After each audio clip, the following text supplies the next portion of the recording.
Sakamoto Day is one of the best action manga out there.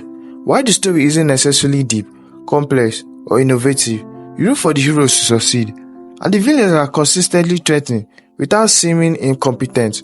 Everyone has a clear motivation, the characters are reasonably compelling, and everyone exhibits a level of emotional maturity that falls in line with the subject matter.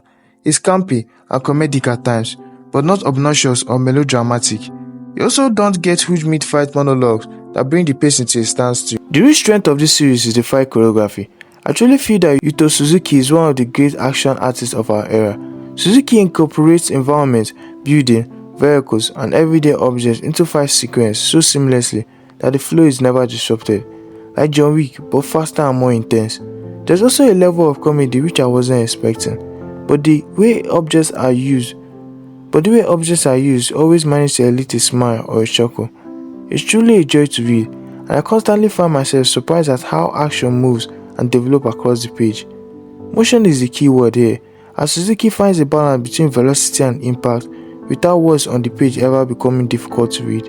It's all easy to follow at first glance. The artwork is exceptional. It's not the greatest you ever see from detailed standpoint, but it's interesting to look at, and it has its own unique style, which should be appreciated in a time where so many different mangas are being produced.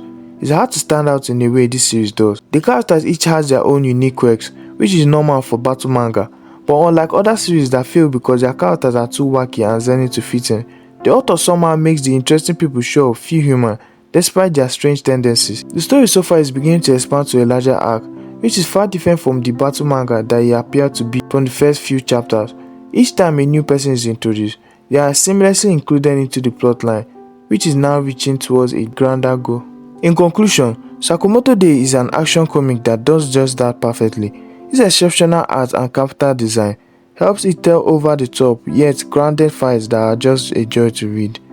It strains the line between corny, mature, campy, comedic, violent, and hype so damn well. There are so many pitfalls that the story could have fallen into, yet time and time again, the author proves their skills and bypass each one. The mere fact that we also have such a streamlined story and such enjoyable characters inhabiting that story is truly just the cherry on top.